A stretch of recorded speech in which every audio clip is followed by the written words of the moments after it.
మొదటి మాట ద్వారా శూన్యములో సృష్టిని కలుగచేసిన దేవాది దేవునికి నా హృదయపూర్వక వందనములు, స్తుతులు, స్తోత్రములు సమర్పించుకుంటున్నాను.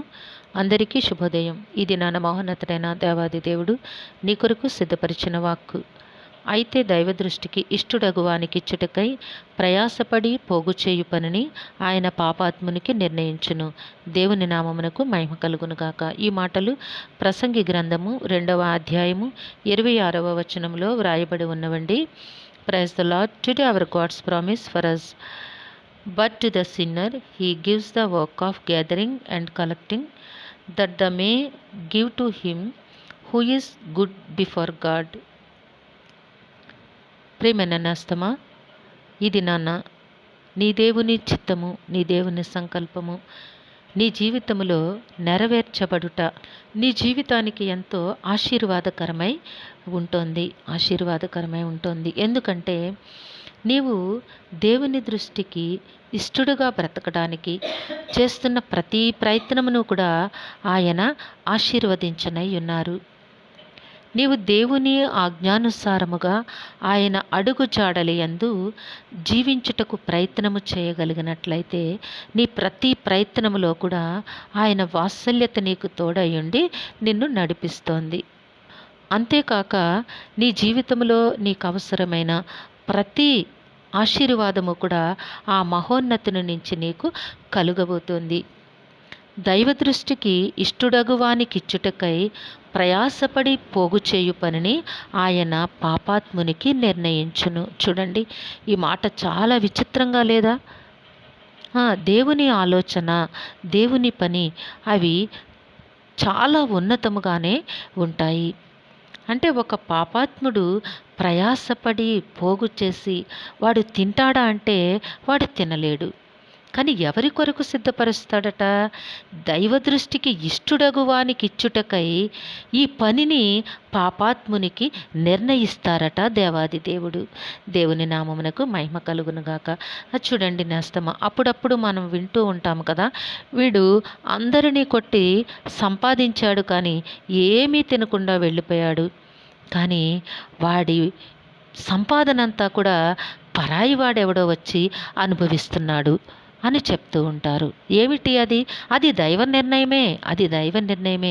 పరిశుద్ధ గ్రంథం మనకి ఇది బోధిస్తుంది నేస్తమా. అంటే నీ జీవితంలో నీవు దేనిని ఉన్నతముగా ఊహించాలి, ఉన్నతముగా దేని కొరకు నీవు ప్రయాసపడాలి అంటే దేవుని దృష్టికి ఇష్టడుగా ఉండడానికి నీవు ప్రయాసపడాలి. అట్లా గనక నీవు ప్రయాసపడినట్లయితే నీకు పోగు చేసి సంపాదించే పనిని ఎవరికి అప్పగిస్తానని చెప్తున్నారండి? పాపాత్మునికి అప్పగిస్తాడట. ప్రయాసపడి పోగు చేయు పనిని ఆయన పాపాత్మునికి నిర్ణయించును. చూసారా దేవుని సంకల్పము నీ పట్ల ఏ విధముగా ఉందో నేస్తమా. అంటే నిన్ను కష్టపడద్దు, నిన్ను సోమరిగా ఉండమని ఇక్కడ చెప్పటలేదు, కానీ నీవు దేవుని దృష్టికి హేయమైన వానిగా కాకూడదు, ఇష్టునిగా ఉండాలి. దేవుని ఇష్టతలోనే నీవు కష్టపడి పనిచేయాలి. నీ ప్రయాస కూడా దేవుని సంకల్పమందే ఉండాలి.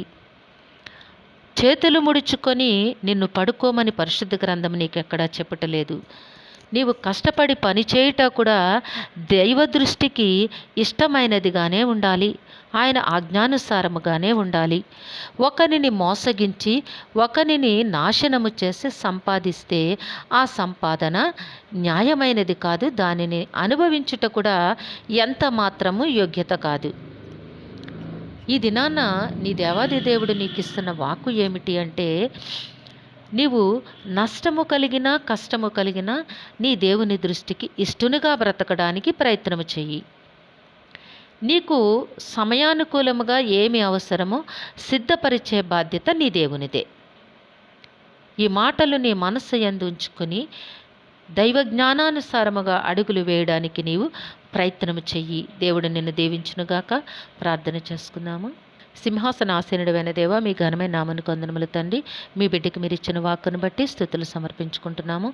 మీరిచ్చిన మాటల యందలి స్పష్టతను గ్రహించి మీ చిత్తానుసారముగా జీవించే కృపను మీ బిడ్డకు అనుగ్రహించమని మీ కాళ్ళు పట్టి వేడుకుంటున్నాము దేవా. ఈ దినము పుట్టినరోజు, వివాహ దినోత్సవములు జరుపుకొంచున్న బిడ్డలందరికీ మీ ఆశీస్సులు అనుగ్రహించండి. దీర్ఘాయుష్నిచ్చి కాపాడమని నాయనా మీ కృపలో జీవింపచేయమని ఈ ప్రార్థన మా రక్షకుడును మీ ప్రియకుమారుడైన యేసుక్రీస్తు నామం పేరట అడిగి వేడుకొనుచున్నాము తండ్రి. ఆమెన్. కరుణా వాత్సల్యత కలిగిన దేవుడు మీ కుటుంబ జీవితంలో ఉన్నతమైన ఆశీర్వాదములు అనుగ్రహించి మిమ్మును ఆయన నామ మహిమ కొరకు జీవింపచేయునుగాక. Amen, amen, amen.